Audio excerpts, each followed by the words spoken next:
要开始今天的崇拜，让我们在崇拜之前，我们有一段时间来祷告，让我们预备心，来到主的圣殿中，来敬拜他、赞美他、歌颂他。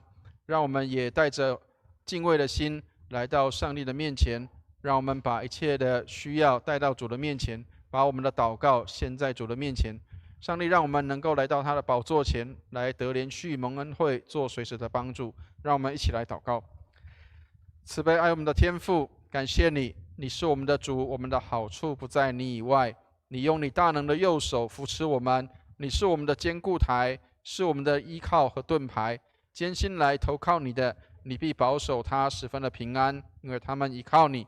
主，我们来到你的施恩宝座前，要来得连续蒙恩惠，做随时的帮助。愿你恩待我们，把我们一切的心意带到你的面前，把我们心中所思想的都全然带到主你面前来敞开。愿你恩待我们，接纳我们在你面前区区的至诚，让我们这微小的信心能够在你面前蒙你的悦纳。为我们今天早上的崇拜献上感恩，也为没有办法来到我们当中的弟兄姐妹献上祷告，让他们无论在工作、读书或在任何地方，都保护他们十分的平安。也为我们的所有的设备、器械、人员的运动安排，都为主你所使用来祷告，让所有的一切流程顺序都是照着你的心意而行。感谢你垂听我们的祷告，愿荣耀归给主，奉耶稣基督的圣名，那姐妹，让我们预备心来参加早上的崇拜。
我们来开始今日的主日崇拜，请安静心，跟随神的话，以心灵诚实来敬拜主。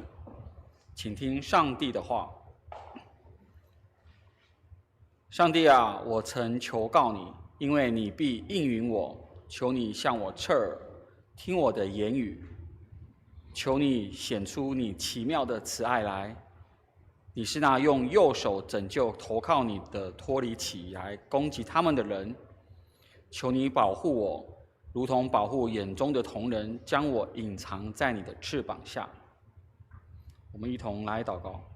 我们在天上的父，谢谢你让我们此时此刻聚集一起崇拜你。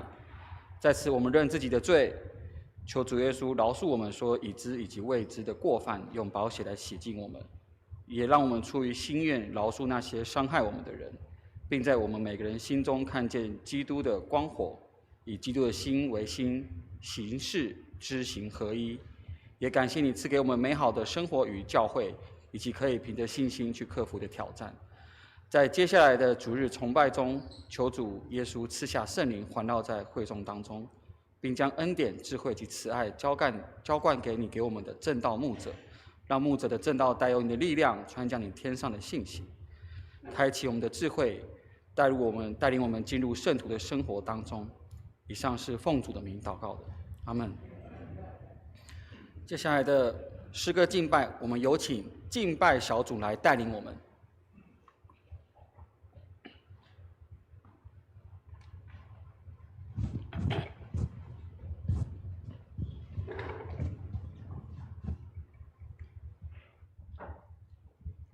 亲爱的弟兄姐妹，平安！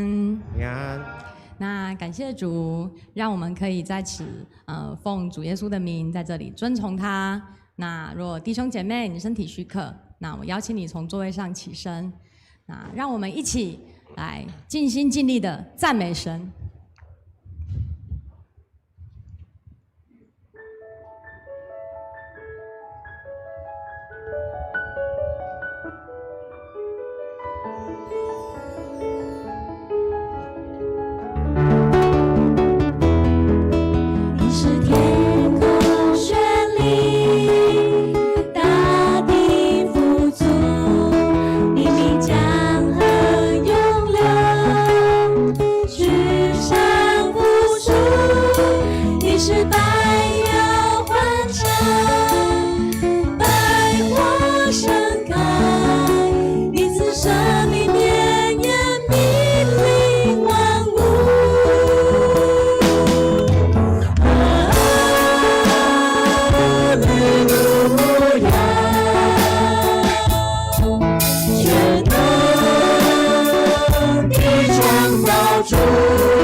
你那伟大的创造主。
万国万民都向你跪拜。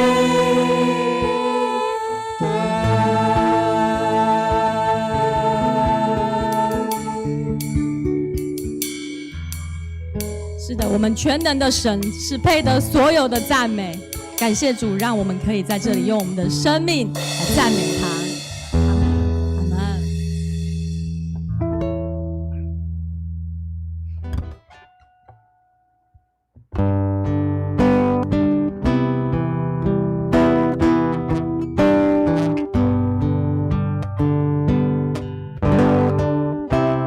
创造天地、掌管万有的神，是我们永远的依靠和盼望。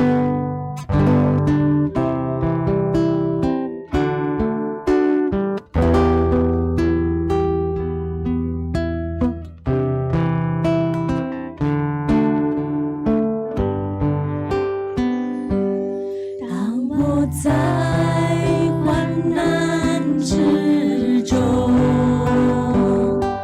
我仍要信靠耶稣。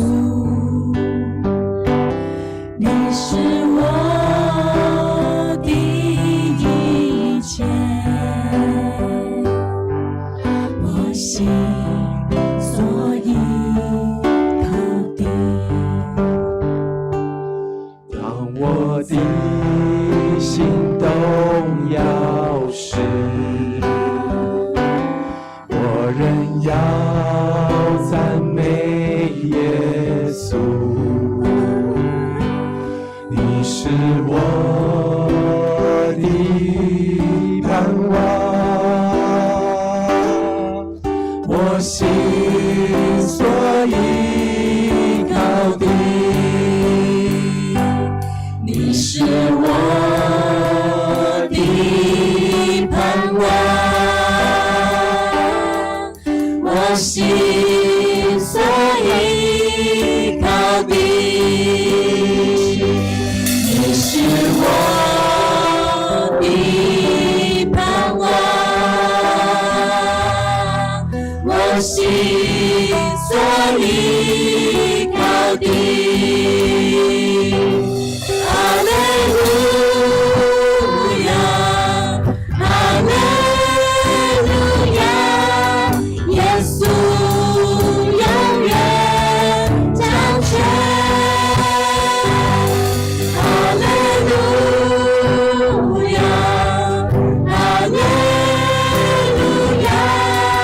耶稣永远掌权。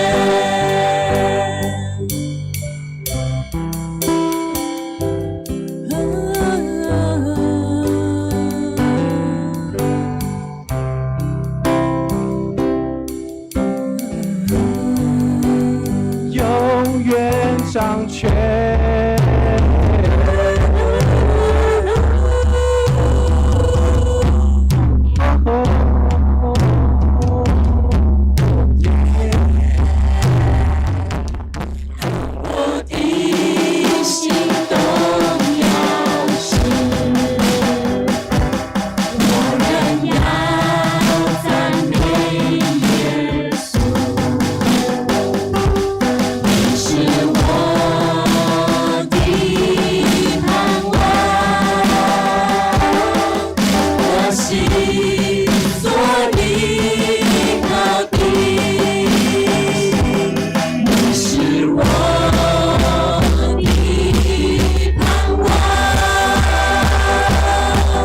我心所依靠的。哈利路亚，哈利路亚，耶稣永远掌权。哈利路亚，哈利路亚，耶稣永远掌权。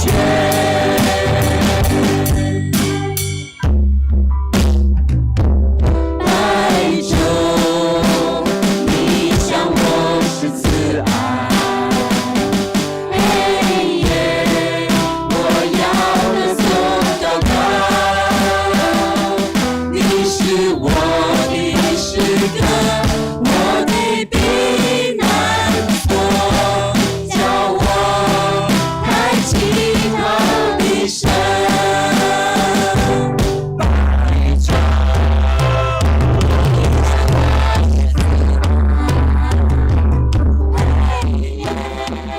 我要歌颂祷告，你是我的诗歌，我的避难所，叫我抬起头的神。哈利路亚，哈利路亚，耶稣永远掌权。哈利路亚，哈利路亚，耶稣永远掌权。耶稣永远掌权。耶稣永远掌权。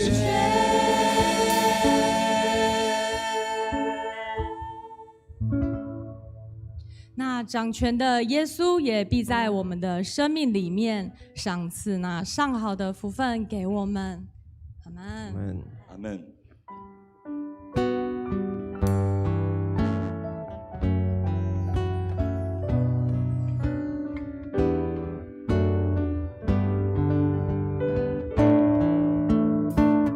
愿主的恩惠慈爱与你同在，愿主的灵时时围绕，恩典降下，赐福于你，平安喜乐，天天充满你。愿主的恩惠慈爱与你同在，愿主的灵时时围绕，恩典降下，赐福于你，平安喜乐，天天充满你。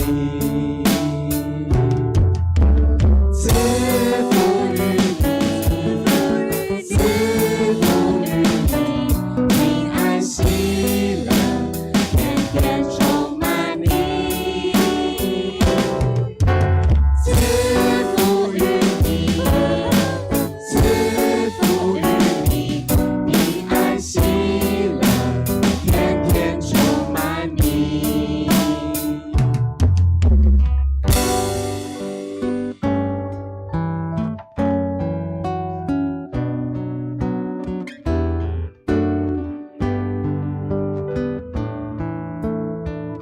愿主的恩惠慈爱与你同在，愿主的灵时时围绕，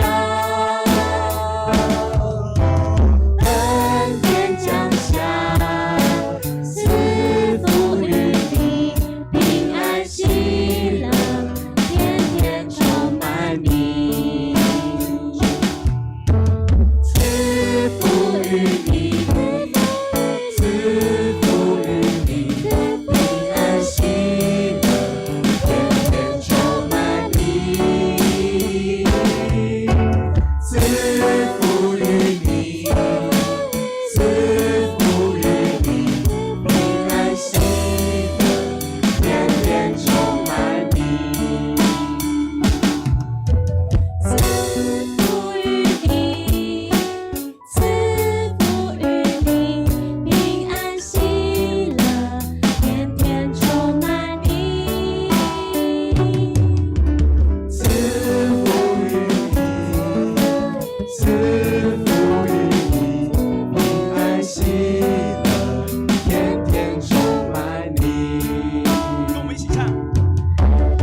谢主，主是我们背后的靠山，是我们的供应与救赎，让我们的生命可以被神的慈神爱所保守，使我们有力量可以过新的生活，将荣耀都归给全能的创造主。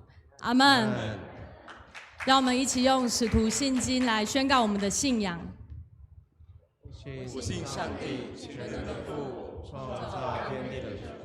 我信我主耶稣基督，上帝的独生子，由圣灵感孕，如同真理与利亚所生，在本丢彼拉多手下受难，被钉十字架，受死，埋葬，将在阴间，第三天从死人中复活，升天，坐在全能父上帝的右边，将来永充满家。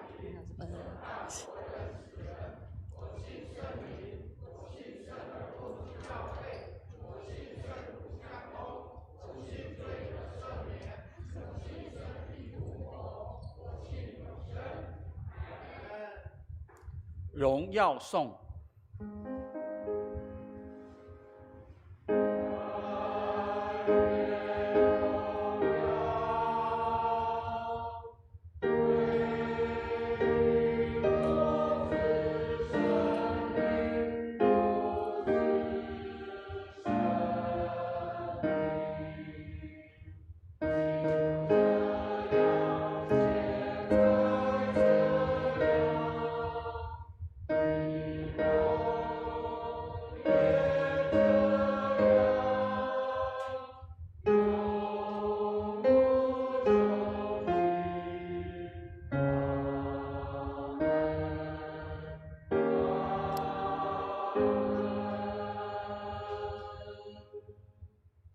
请坐。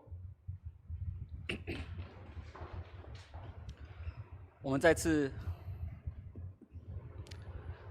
感谢我们刚才的敬拜小组，用非常灵恩还有感动的歌声来带我们敬拜主，向主献祭。接下来我们以起印的方式来读神的话语。今天的起印经文在诗篇119篇97节至104节，旧约圣经教会651页，诗篇119篇97节至104节。由我来起诵读上半节，弟兄姐妹们来应诵读下半节，最后一节我们一起来读。我何等爱慕你的律法，你的命令常存在我心里。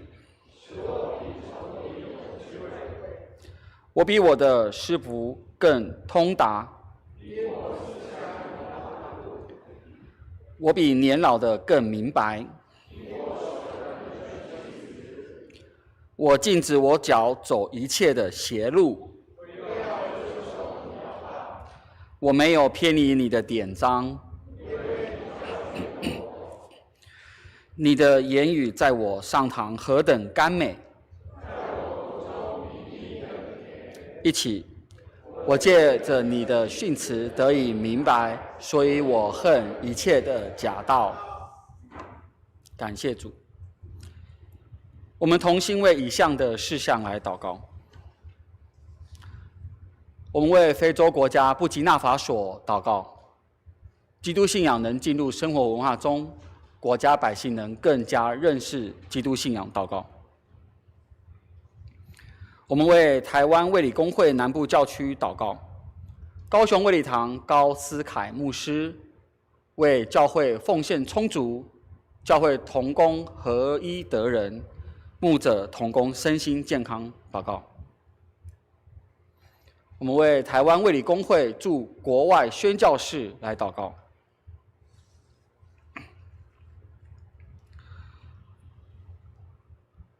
我们为花莲光复乡灾后重建祷告，为当地著名社福机构、教会团体及政府单位有智慧能力合作，恢复当地学校、社区及环境来祷告。我们一起以主祷文来同声祷告，请。我们在天上的父，愿人都尊你的名为圣。愿你的国降临，愿你的旨意行在地上，如同行在天上。我们日用的饮食，请赐给我们。我们免了人的债，不叫我们遇见试探，救我们脱离凶恶。因为国度、权柄、荣耀，全是你的，直到永远。阿们。我们一起领受上帝的话语。接下来，我们请贺兆鼎弟兄来诵读本周的经课。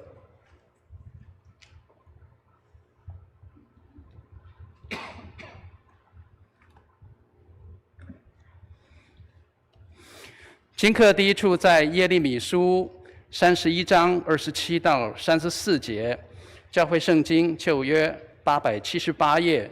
耶利米书31章27到34节，耶和华说：日子将到，我要把人的种和牲畜的种播种在以色列家和犹大家。我先前怎样留意将他们拔出、拆毁、毁坏、倾覆、苦害，也必照样留意将他们建立、栽植。这是耶和华说的。当那些日子，人不再说父亲吃了酸葡萄，儿子的牙酸倒了，但个人必因自己的罪死亡。凡吃酸葡萄的，自己的牙必酸倒。耶和华说：日子将到，我要与以色列家和犹大家另立新约，不像我拉着他们祖宗的手，领他们出埃及地的时候与他们所立的约。我虽做他们的丈夫，他们却背了我的约。这是耶和华说的。耶和华说：那些日子以后，我与以色列家所立的约乃是这样：我要将我的律法放在他们里面，写在他们心上。我要做他们的上帝，他们要做我的子民。他们个人不再教导自己的邻舍和自己的弟兄说：你该认识耶和华，因为他们从最小的到最大的都必认识我。我要赦免他们的罪孽，不再纪念他们的罪恶。这是耶和华说的。经课第二处在提摩太后书第3章14节到第4章的第5节，教会新约圣经235页，提摩太后书第3章14节到第4章5节。但你所学习的、所确信的，要存在心里，因为你知道是跟谁学的，并且知道你是从小明白圣经。这圣经能使你因信基督耶稣有得救的智慧。圣经都是上帝所默示的，于教训、督责、使人归正、教导人学义，都是有益的，叫属上帝的人得以完全，预备行各样的善事。我在上帝面前，并在将来审判活人死人基督耶稣的面前，凭他的显现和他的国度嘱咐你，务要传道，无论得时不得时，总要专心，并用百般的忍耐，各样的教训，责备人、警戒人、劝勉人。因为时候要到，人必厌烦纯正的道理，耳朵发痒，就随从自己的情欲，增添好些师傅，并且掩耳不听真道，偏向荒渺的言语。你却要凡事谨慎，忍受苦难，做传道的功夫，尽你的职分。以上是神的话。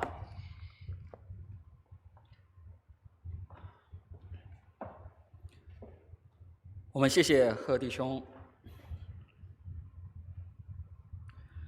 今天的正道经文在路加福音第18章1至8节，教会圣经新约第88页。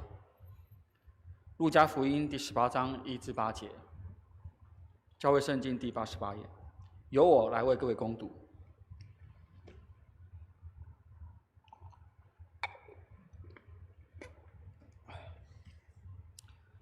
第1节起，耶稣设了一个比喻，是要人常常祷告，不可灰心，说某城里有一个官，不惧怕上帝，也不尊重世人。那城里有个寡妇，常到他那里说：我有一个对头，求你给我伸冤。他多日不准，后来心里说：我虽不惧怕上帝，也不尊重世人，只因这寡妇烦扰我，我就给他伸冤吧，免得他常来缠磨我。主说：你们听这不义之官所说的话，上帝的选民昼夜呼吁他，他纵然为他们忍了多时，岂不终究给他们伸冤吗？我告诉你们，要快快地给他们伸冤了。然而人子来的时候，遇得见世上有信德吗？感谢主。接下来我们有请诗班来献诗。今天的献诗曲目是“你已否祷告”。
庄荣神圣的歌声。接下来的时间是我们教会未来栋梁的光荣时刻，我们有请我们的教会陈牧师的为我们颁发奖学金。弟兄姐妹，我们很高兴现在要为我们的一些年轻的学生，我们的学青来颁发这个奖项。他们的过去的一个学年的当中，他们的努力跟他们的一个投入，在他们的课业的当中。那当然不是说我们一定要好成绩才是蒙上帝的喜欢的，但是我们的孩子们，我们希望鼓励他们，除了追求好的成绩以外，他们在教会里也能够有这些的服事、参与侍奉，或是参加教会的聚会。当然有一些我们当中的孩子们，他们会到外地去念书，可能我们看不到他们，但是这些孩子们，我们都有跟他们在当地的教会希望他们可以给予一些证明，我们的孩子们去到外地念书，他是不是在那里有参加教会的聚会所以我们这些都考核过。那我们的教育部也这个特别的审核过之后，我们要给予这几位的学生有这样的一个奖励。那这个奖励本来是总会的颁发，那后来我们的执事会决定由我们自己教会来做这样的颁发，因为我们希望来鼓励我们自己的孩子们在教会里面能够来参与聚会跟侍奉。那不是说总会的那个不重要我们希望让其他的堂会比较需要的堂会，他们可以做其他的申请。那我们堂会自己有能力，我们来做这样的一个颁发。那所以我们来为他们来这个就是颁发这个奖项。那也为他们祷告，让他们将来能够被上帝使用，无论他们在我们自己的本地，或是将来在其他地方发展的时候，他们都被上帝使用，能够来见证上帝的名。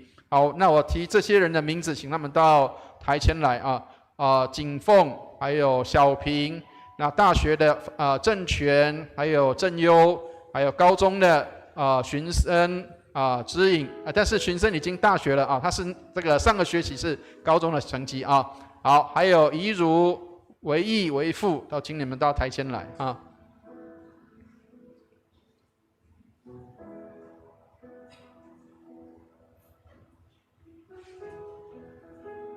请到台前来好，请我们转向我们的会众好吗？好，亲爱的弟兄姐妹们，小平没有来，那是不是谁代理他一下呢？好，那没关系那就请辅导来带好了好，请社青辅导来带好了好，这个可能还在学校用功中了好，那跟大家介绍一下，景凤是这个我们的景明的上个礼拜我们的红本的结业的景明他的妹妹他兄妹都来这边聚会他们也来这边拿到很好的学习那我们为这样来感恩。好，那还有郑权，特别要介绍一下，他是我们从印尼来的侨生，那他也留在我们的台湾工作那他在我们这边是念我们的这个医学院还有我们的郑优也在我们的当中，是我们从小看到大的孩子，然后他现在在台中念书，我们为这样来感恩。还有荀生是他的妹妹他的妹妹现在也在大学念书了。好，还有知颖，应该大家认识这个是我们的荣明兄他的孩子，还有他的顺道介绍一下，后面两位为义为父是他的弟弟们那中间的这一位就是我们的怡如也是我们的这个国中生我们的当中的孩子们。所以亲爱的弟兄姐妹，我们看到孩子们就看到我们未来的希望。那求上帝来带领，让我们的孩子们来在学习的当中努力的学习，将来赢得他们的世代，跟上帝来祝福。那我们就为他们来祷告，上帝祝福他们能够来蒙恩我们一起为他们来祷告。亲爱的天父，我们要为这几位年轻人来献上祷告，他们在你面前被你大大的使用，他们在学习成绩上也能够有很好的进展，让许多人看见他们的好成绩、好行为，也将荣耀归给在天上的父。愿你恩待他们，让他们的学习成为众人的榜样，他们的行为更成为众人的祝福，让许多人因他们蒙福。谢谢你垂听我们的祷告，也将众人的祝福带到他们的面前，愿他们能够学习当面更加的精进跟成长。感谢主垂听我们的祷告，愿荣耀归给主，奉耶稣基督的圣名，阿们。好，那我们特别请辅导这个我们的这个小平又不在了，好，我们请我们的传道来代理。好，那我们请我们的教育部长我们的这个德强兄来为我们来颁发这些的奖项。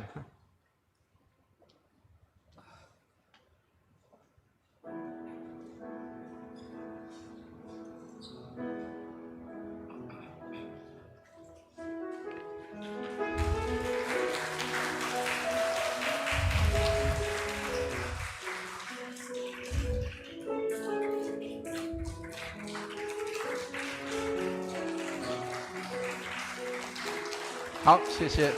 那大家看到这些孩子的时候，千万不要只是放过他们哈，记得要拍拍他们的肩膀啊，或是握握他们的手，说要加油哦啊，好不好？好，那我们为他们来这个感谢上帝。好，请回座，谢谢，谢谢。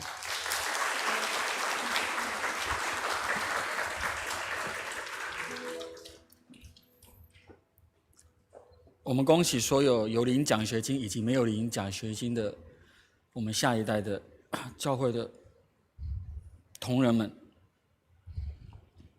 以下时间呢，我们交由潘辉珍传道来为我们证道，传讲神的话语。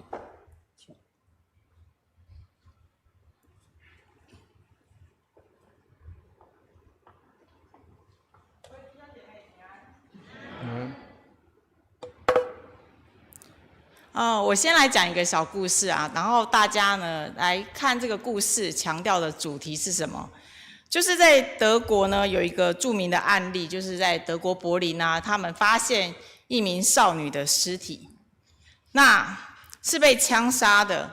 那由于亚丽菲呢和威廉这两个军官平常都跟这个少女有来往，所以他们就成了那个嫌疑犯。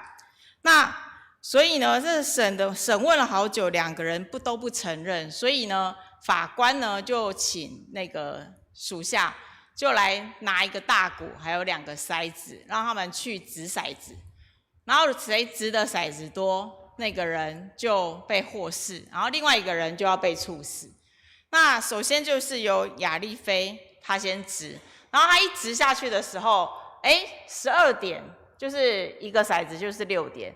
然后他就很高兴就说：“哇，这样子我就不用处死了，因为我值的是最高点。”那威廉呢，他是个基督徒，他就说：“啊，这个亚丽菲值了12点，这样我要怎么赢他啊？”所以他这个基督徒他就跪下，跟上帝高声祷告说：“他说主啊，你知道我没有杀这个少女，那这明明是亚丽菲干的事，因为他昨天傍晚的时候，他6点的时候就跟这个少女订了婚约。”那亚丽菲他就嫉妒，然后就把他杀了。那求主在众人面前为我伸冤。祷告完毕呢，他就很紧张，然后掷出骰子，结果骰子呢居然出现了13点。对，怎么会有13点呢？是因为一个骰子是6点，另外一个骰子裂成2半，然后一半是6点，一半是1点，这样子。所以呢，他就看到这个情形，然后他就看到亚丽菲就是全身颤抖，然后长官呢再加以侦讯，所以亚丽菲就认了这个杀人之罪。然后这个2个骰子呢，如果你去德国柏林的话，它还藏在某个博物馆当中。所以大家有猜到这个故事强调的是什么吗？有猜到？这个是有上帝的属性其中的一个。他强调的是公义，当初在3年前，我曾经在这边实习的时候，我有讲过一篇道，就是基督徒的影响力。其中一段有说到从众效应。我那时候有强调说，如果在这个社会当中有不公义的事，若基督徒敢出来发声，那多数人呢都会随从，因为这个从众效应呢，就是让越来越多的人可以随从有勇气往正义的方向走。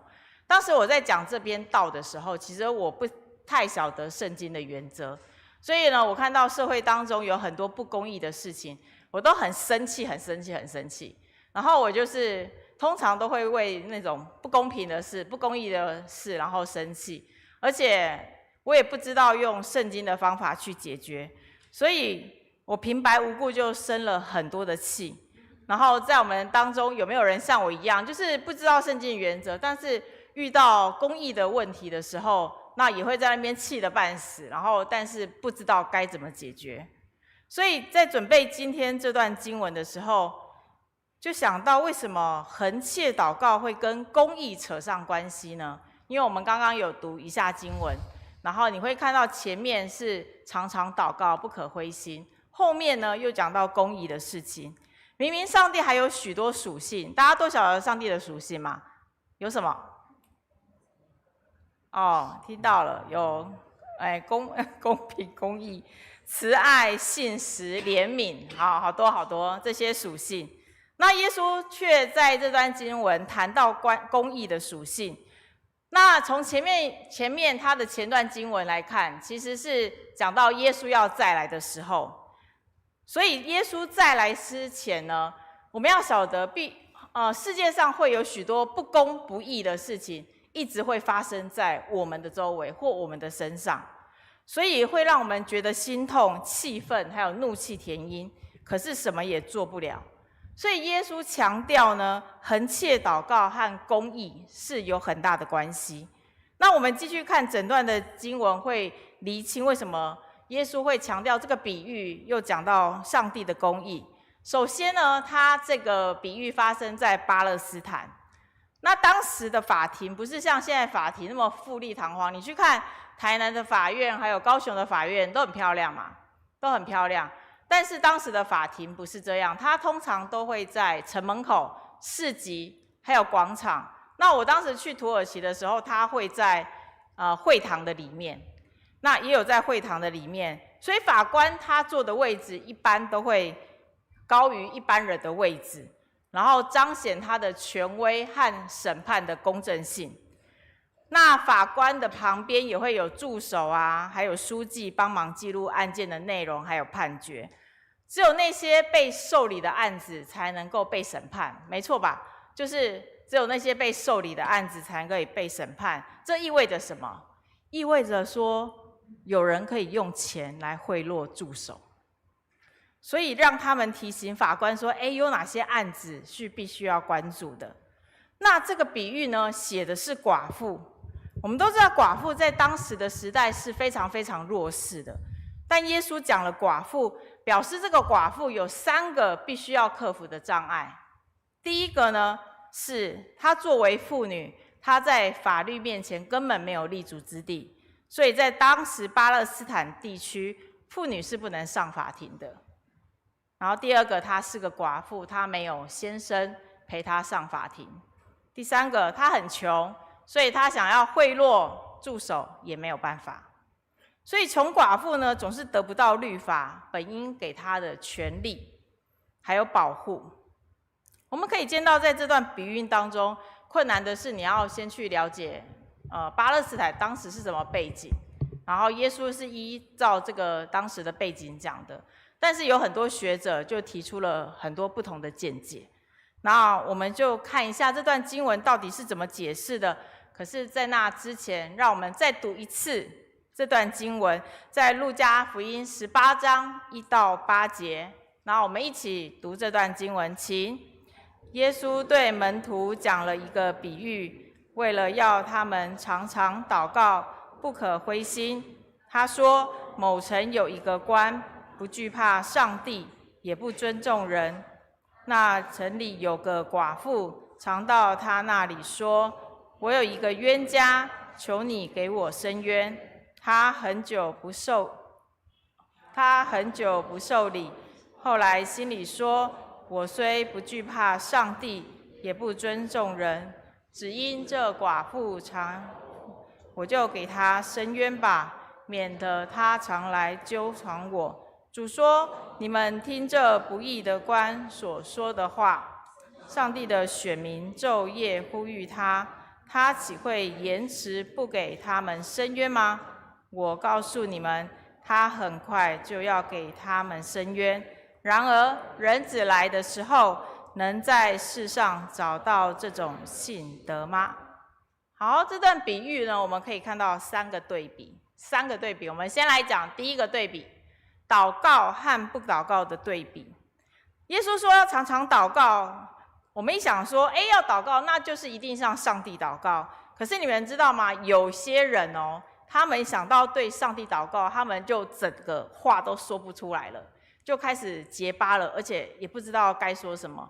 明明他们平常讲话都很流利，但是说要向上帝祷告，他们就忽然词穷了。为什么呢？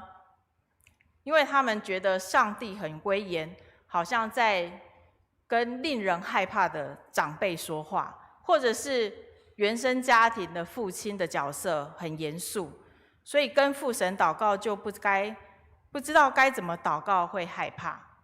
曾经我有个朋友啊，他的爸爸因为工作很忙碌，然后在家里又是很威严的角色，所以他的大小事啊，升学、毕业，然后报考学校，还有生病，通常都是妈妈在处理。然后所以爸爸缺席在他成长过程当中这一块。所以有一次我们就在查经，然后查考的带领者刚好就讲到祷告这一块，就说你向天父祷告啊，就像跟你的爸爸说话一样。那结果他一听，然后散会之后他就跟我讲说，我可不可以不要跟天父祷告像跟爸爸祷告，因为我祷告不出来，而且我也不想祷告，因为我跟我爸爸没有话说，那我也不想跟他说话，那我可不可以像跟妈妈这样的祷告？那时候我才发现原生家庭对父神的形象是有很大的影响。所以我比较会常说，祷告是像你跟你的朋友说话一样，不用华丽的辞藻，不用绚烂的语言，然后你就可以把你所要想的告诉神。你不可能跟你的朋友说文言文吧？那你也不可能跟你的朋友说那种那个辞藻很华丽的话，那你朋友一定会觉得你发疯了。那所以呢，你们要祷告，你要像呼吸一样自然。那个一样自然，就是把心里所要的告诉神，那就是祷告。所以祷告不仅止于言语，它要从内心发出你在神面前的渴望，不断的想要神垂听，不断的想要经历神那样的渴望。所以如果我们说这个是常常祷告，那帖撒罗尼迦前书5章17节不住的祷告是一样的意思吗？你们觉得是一样的意思吗？常常祷告和不住的祷告一样的嘛？对，一样的意思。但是绝对不是说我们应该常常重复同样的祷告，因为耶稣警告我们不要这样祷告。我们一起来念这段经文，请你们祷告，不可像外邦人那样重复一些空话，他们以为话多了必蒙垂听。换句话说，它是指我们要让祷告随时发生，不用限定在特别的场所，还有特别的姿势。为什么我会说姿势呢？因为我之前祷告，我都会跪下来祷告。那我跪下来祷告，不可能一整天都是跪下来在那边祷告嘛，所以我觉得我的祷告很有限，而且很短。但是我后来我就发现，我骑车也可以祷告，然后我走路也可以祷告。那我买东西的时候，其实我也可以祷告。就是我那时候我脑海想到谁，我就可以为这个人祷告。那我就觉得，这样祷告就充满在我每一天的生活当中。所以，而且也是多面向的跟上帝祷告，那是一种自然的反射。不论你在何处，你想起了这个人或这个事物，你就可以马上的祷告，在神的旨意里祷告。而且当我们祷告不下去的时候，圣经说有谁会帮我们祷告啊？对，圣灵。那我们一起来念罗马书这段经文，请我们的软弱有圣灵帮助，我们本不知当怎样祷告，但是圣灵亲自无可言喻的叹息替我们祈求。那鉴察人心的知道圣灵所体贴的，因为圣灵照着上帝的旨意替圣徒祈求。所以这边有很清楚的说到，圣灵会帮我们向上帝祷告，因为他住在我们心里，他知道我们心里渴求的是什么，所以他会帮我们向上帝祈求。相反的，如果我们不祷告，会发生什么事？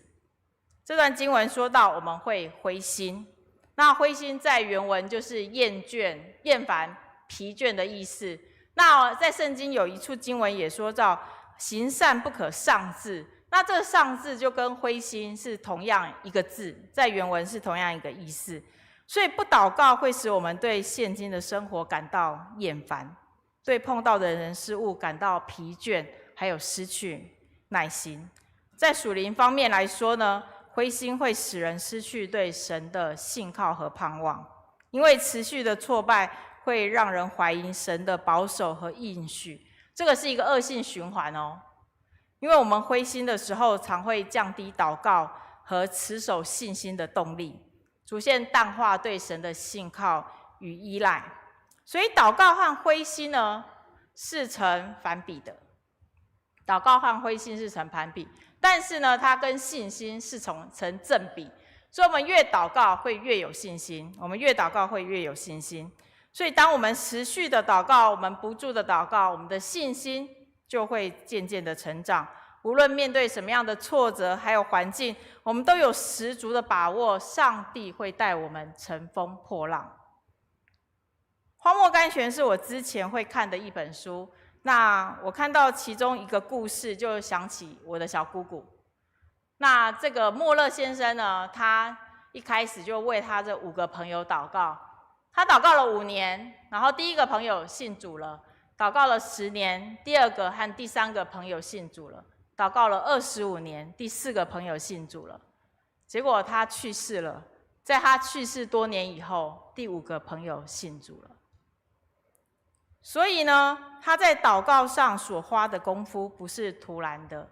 之前我爸妈呢，每天晚上跪在地上为我小姑姑祷告了，你们猜几年？10年、20年、30年。好，我爸妈跪在地上为我小姑姑祷告了25年。所以我小姑姑终于回到神的面前，而且还做了长老。那时全家人那时候很欢喜的那个情形，我到现在都还记得清清楚楚。所以我们要常常祷告，不可灰心。我们再来看看第2个对比是什么？寡妇和神儿女的对比。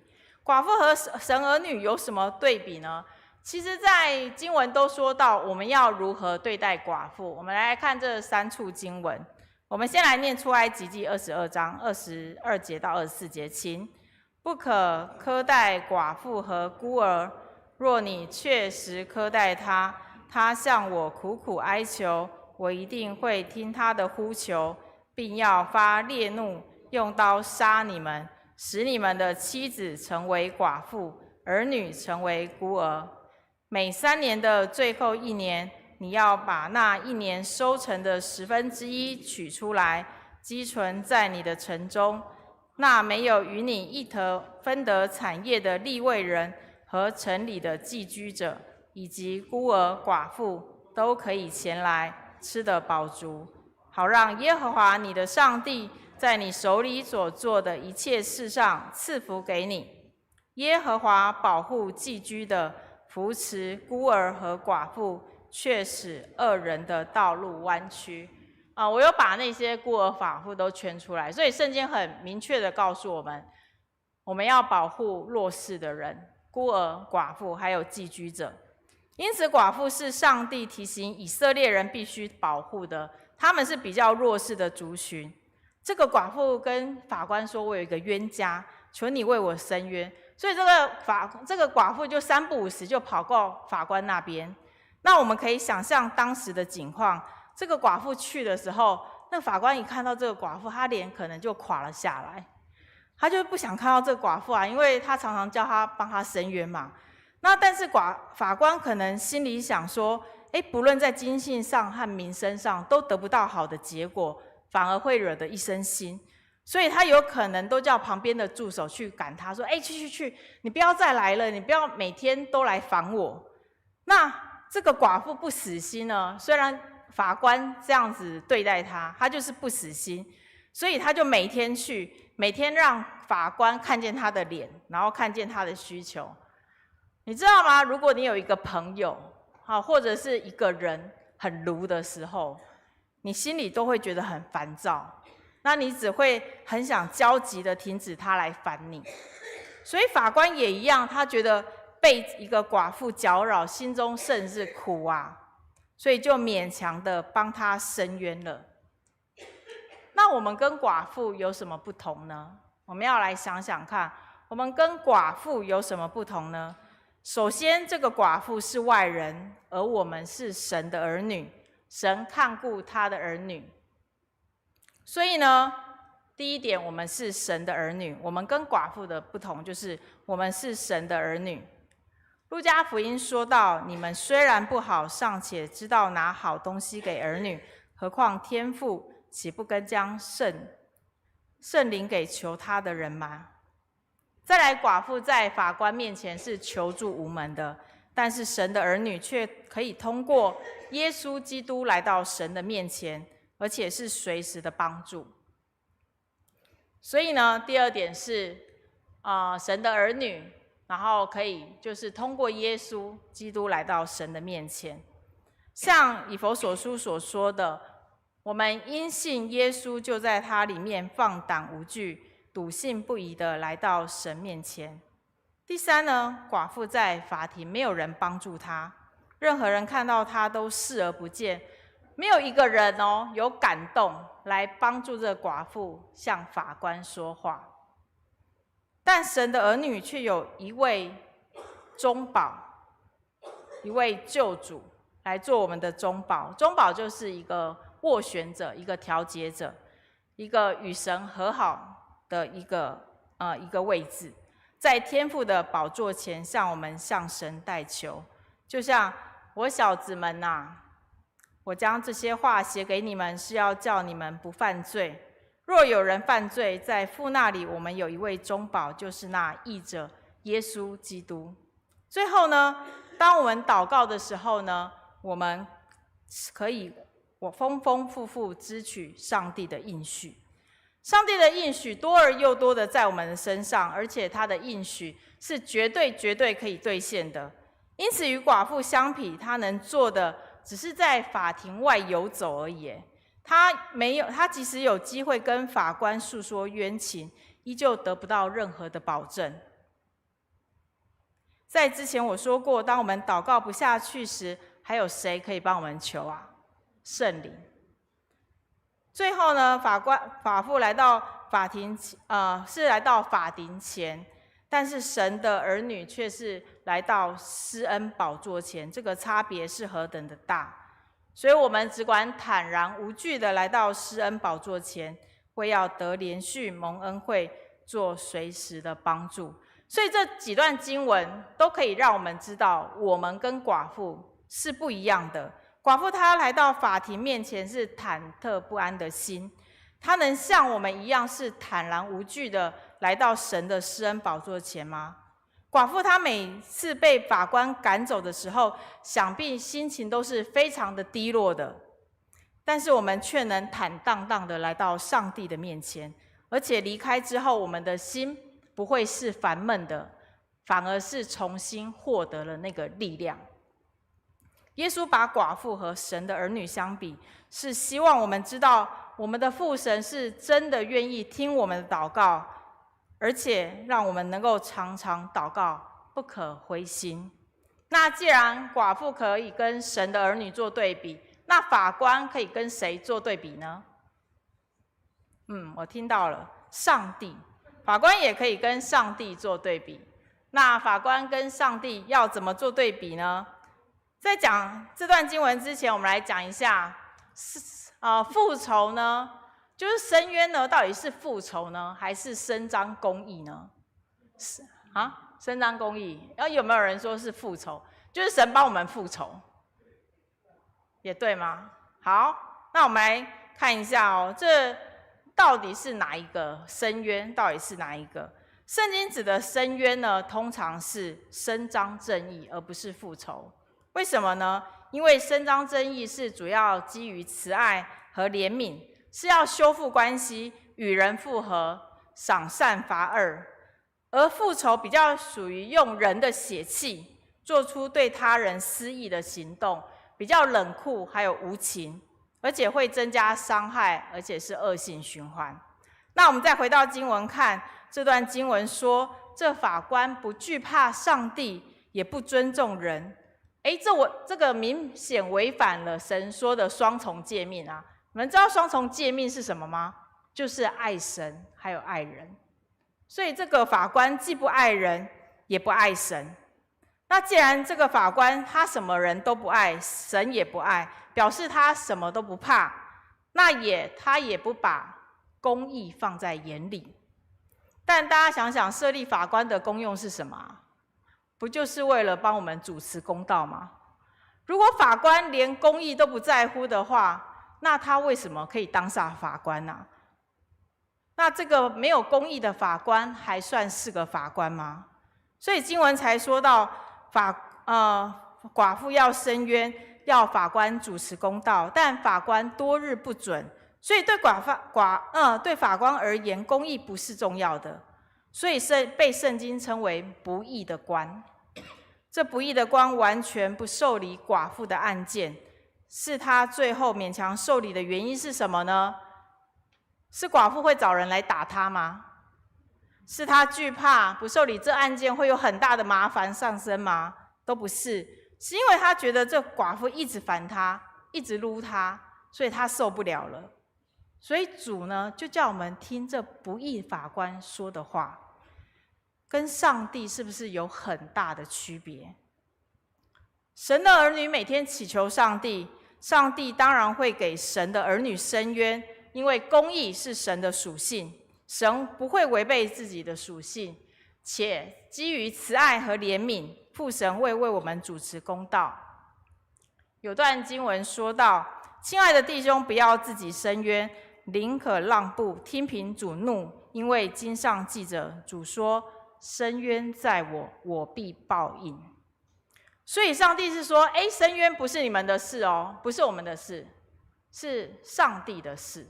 伸冤是上帝的事，上帝说，伸冤的事是我在做的，我必为你们伸张公义。你们看不义的官都可以跪寡妇伸冤，何况我是你们的神，你们是我的儿女，我岂不快快的帮你们主持公道吗？那会有人想说，那上帝的公道呢，是在今生呢，还是在什么时候会出现呢？在今生也许我们会看到，但是因为我们有永生，所以我们在永恒的某一点，上帝会帮我们伸冤。但上帝的应许必不落空，所以当我们相信上帝会帮我们伸冤的时候，上帝就已经在永恒的某一点帮我们做到了。那大家可能会问，那我的祷告怎么得不到回应啊？首先你要确定你的祷告是在上帝的旨意里求。若不在上帝的旨意里求，那是什么求啊？妄求。所以我们要谨慎的辨明我们的祷告是不是在乎上帝的旨意。再来，上帝不是不回应，也不是延迟了我们的祷告，是他正在预备。预备什么呢？预备到万事互相效力的时候。因为罗马书也有这样讲嘛，我们晓得万事都互相效力，叫爱神的人得益处，就是按他旨意被召的人。上帝是有主权的，所以上帝正在掌权，让万事互相效力。当所有的事情都到达合适的位置的时候，我们的祷告在一个时刻就一定会得到回应。等待上帝为我们彰显公义的态度呢，我们应该要忍耐的等候。为什么呢？因为诗篇说到，你当默然倚靠耶和华，耐性等候他，不要因那道路通达的和那恶谋成就的就心怀不平。默然的意思就是你要安静，不抱怨。安静呢，又有耐性的等候，是我们祷告应该有的态度。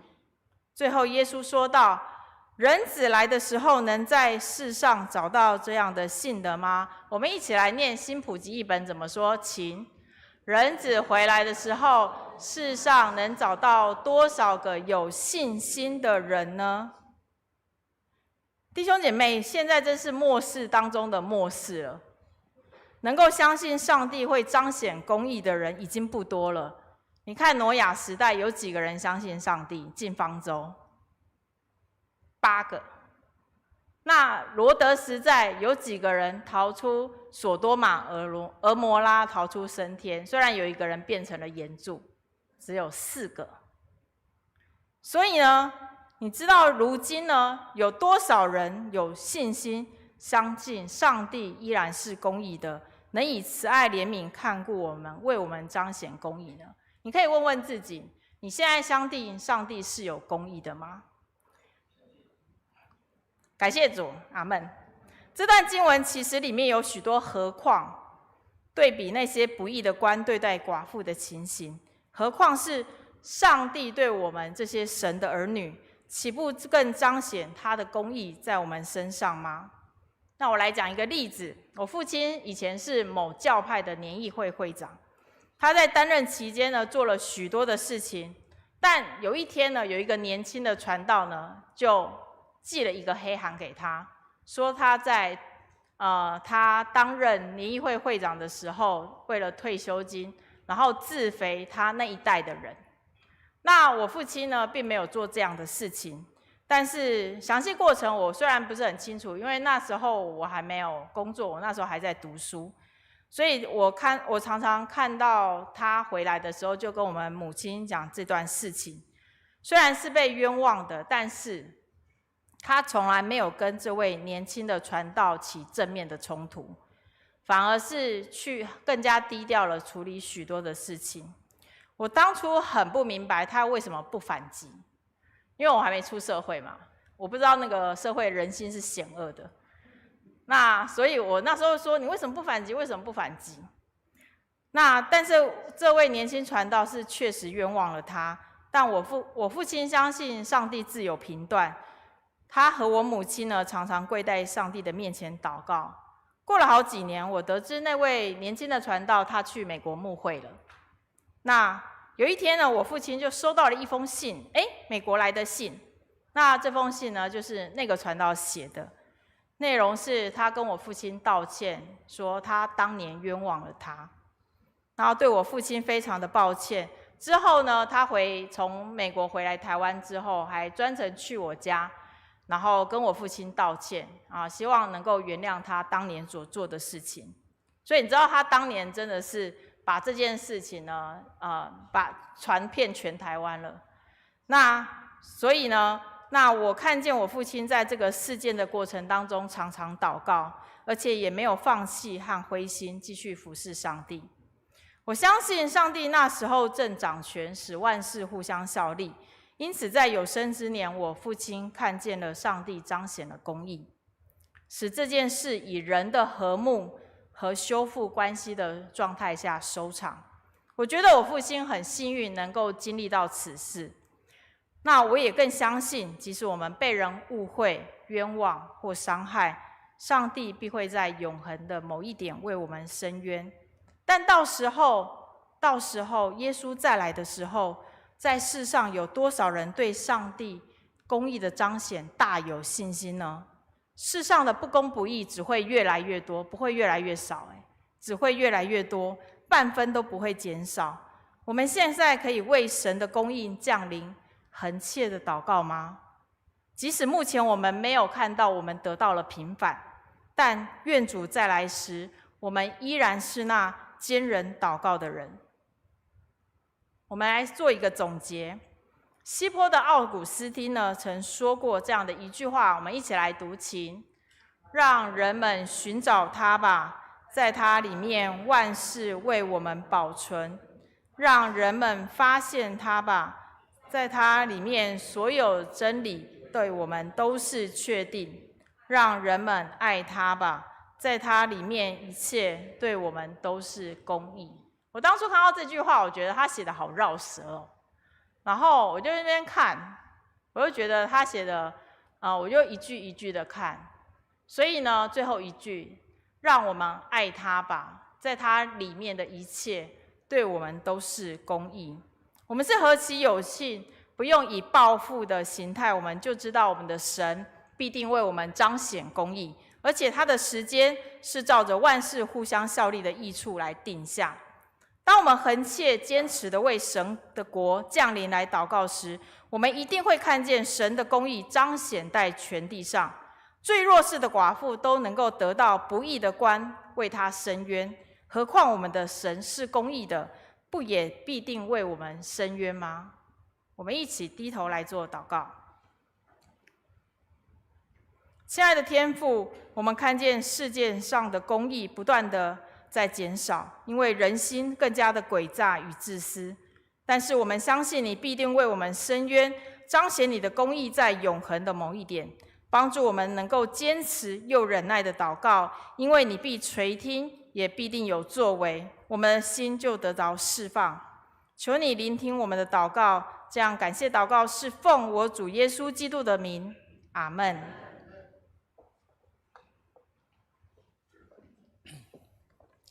我们谢谢潘传道为我们的正道，用神的话来建立信心，等候神，神必在万事互相效力的时候为我们彰显公义。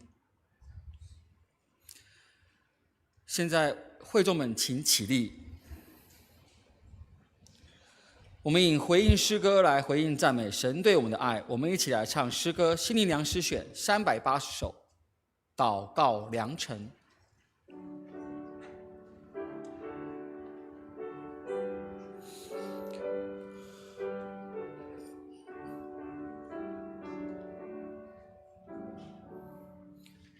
祷告良辰，祷告良辰，使我离开俗世无挂虑，使恩座前与主亲近，将我心意向主证明，每当感到忧虑悲伤，我领得这安慰释放，主我脱离试探论我，都因有此祷告良辰，祷告良辰，祷告良辰，何等快乐，何等蒙恩！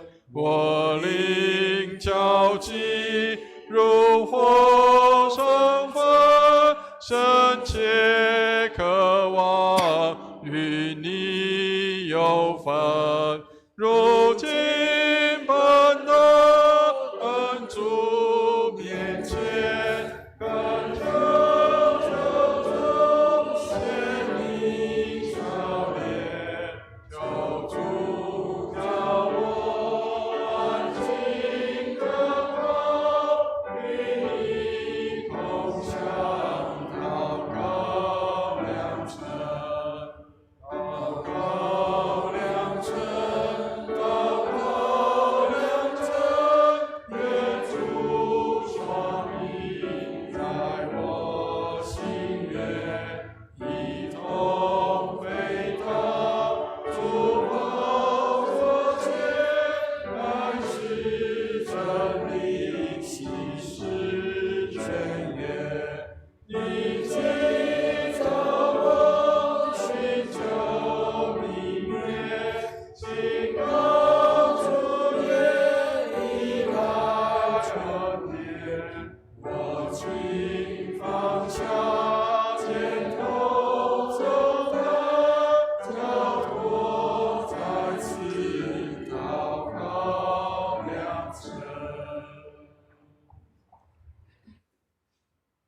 请坐。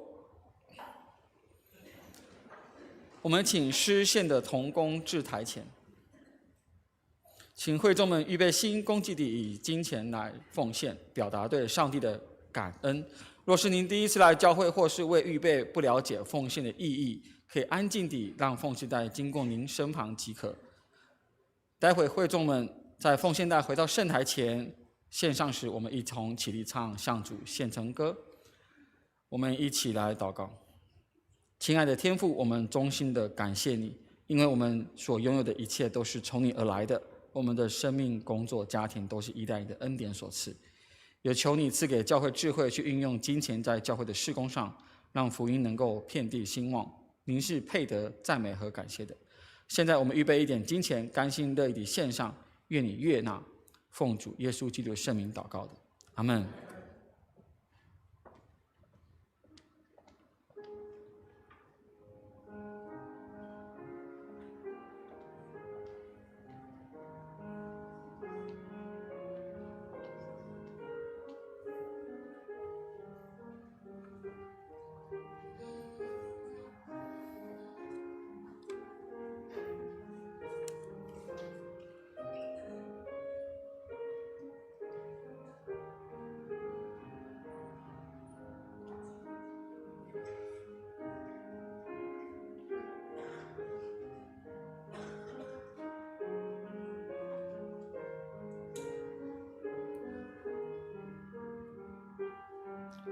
我们一同起立唱向主献成歌。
我们来欢迎新朋友，有一位可以算是周雄的朋友，叫徐九仁。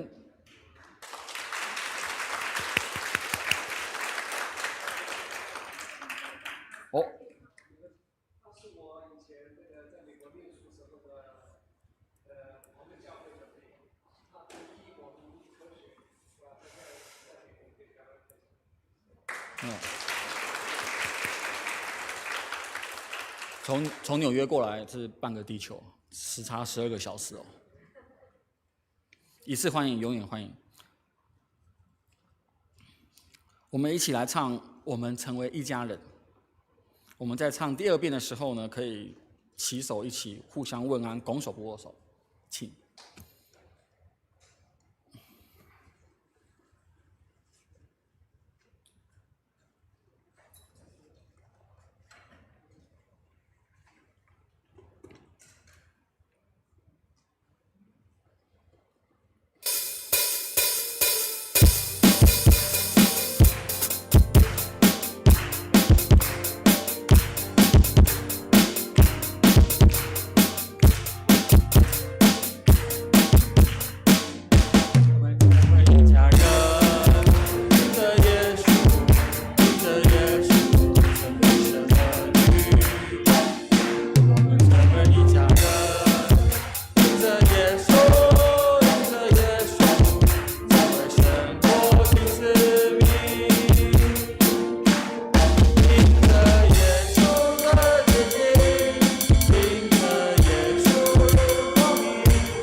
问安。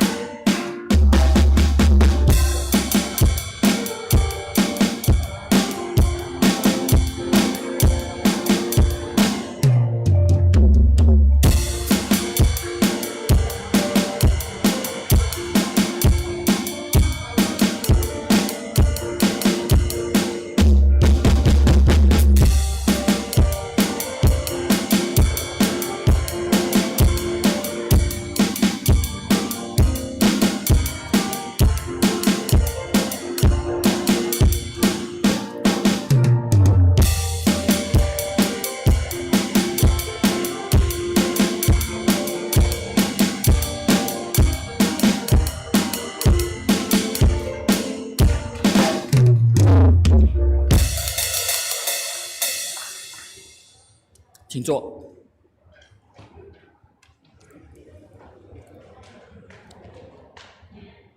我们一同来关心教会的事工，可以看投影片或是周报的教会消息以及代祷事项。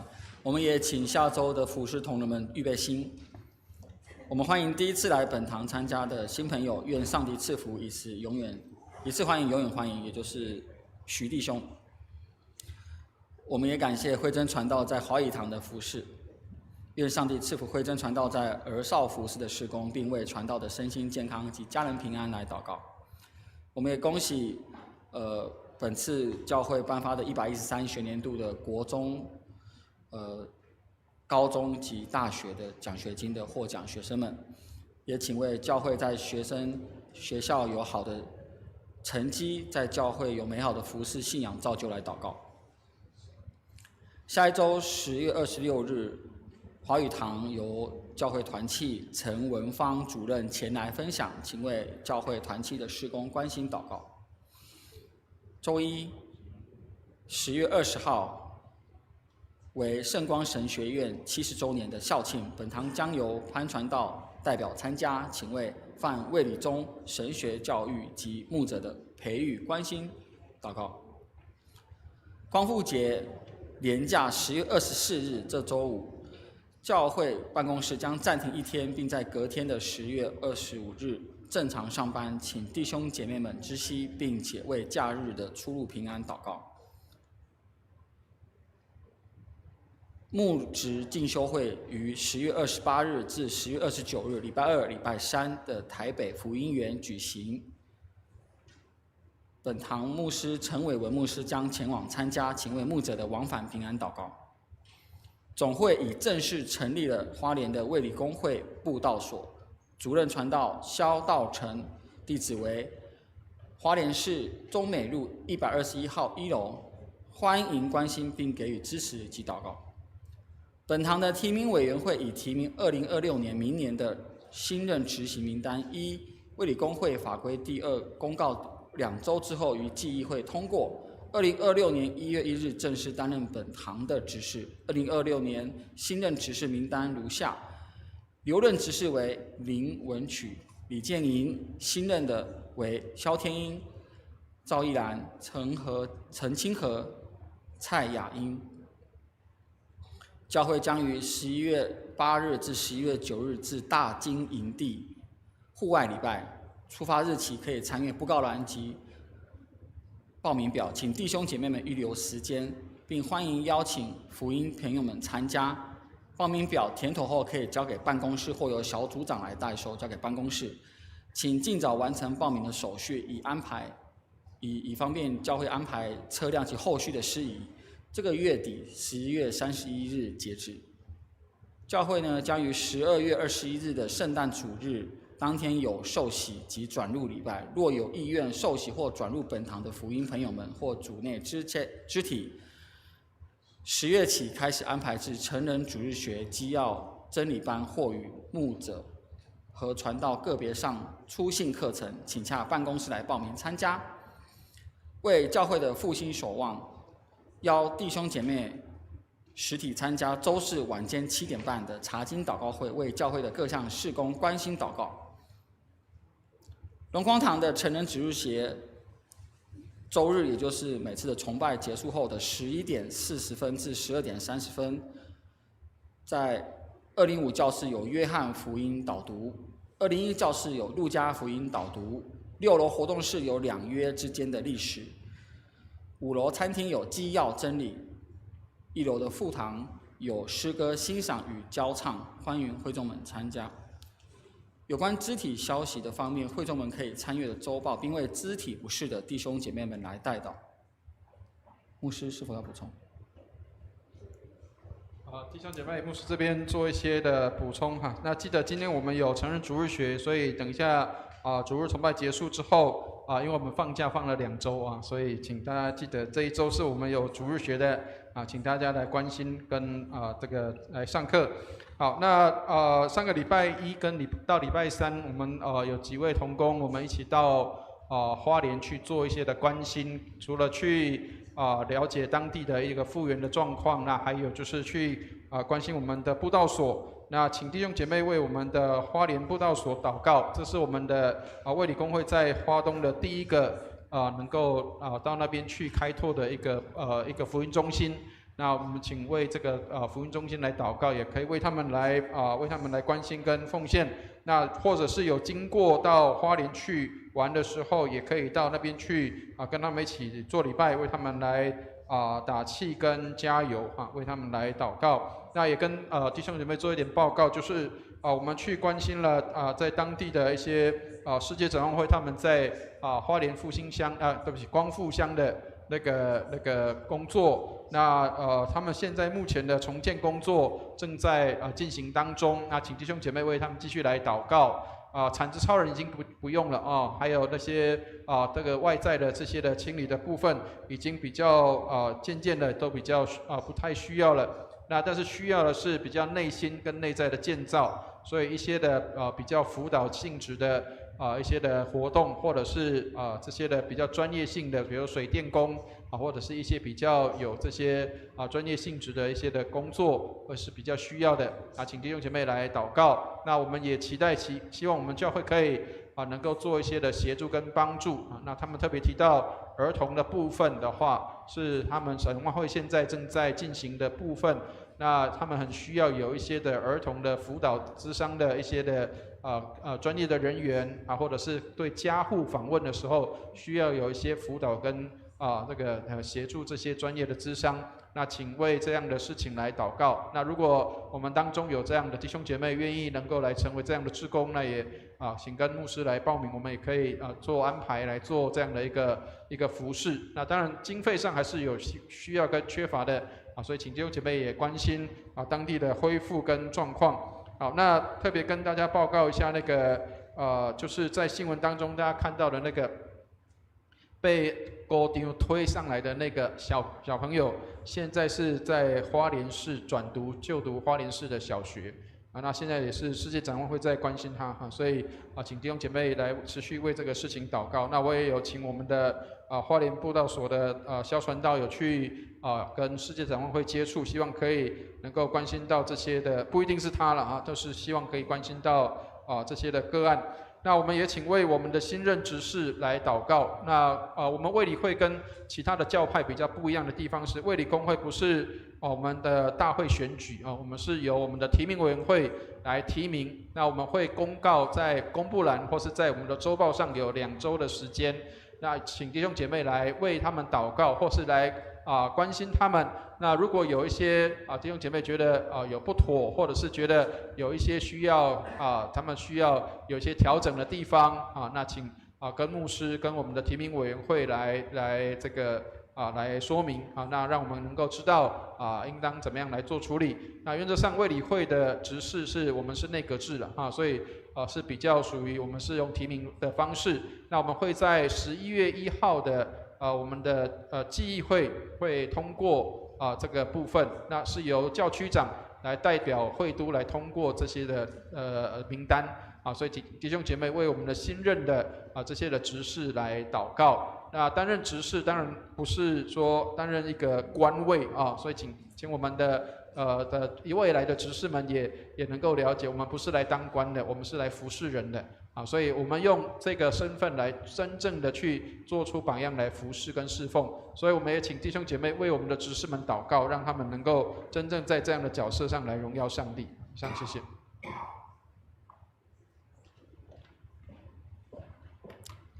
感谢主。会众们请起立，我们一起来唱山一颂。普天之下，万国万民，齐声赞美父子圣灵，三位一体，同荣同尊，万有之源，万福之本。阿门。们请牧师为我们祝福。弟兄姐妹，我们一起来领受祝福。慈悲爱我们的天父，愿你将信心赐给我们，让我们在祷告上能够持守，并且能够常常祷告，不致灰心，给我们有力量，让我们在任何的环境当中不忘记祷告。愿我主耶稣基督的恩惠、天父上帝的慈爱、圣灵的感动与交通，常与我们众人同在，从今时直到永永远远。阿们。阿们颂。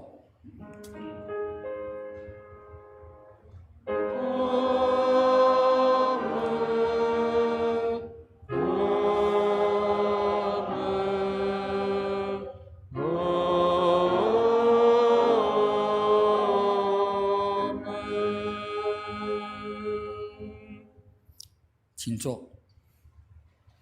殿乐。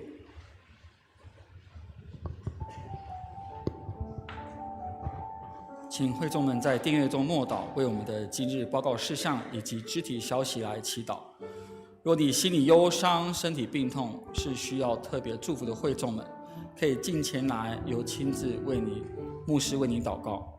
今天的聚会到此结束，上帝爱你们，也愿上帝持续永恒的祝福你们。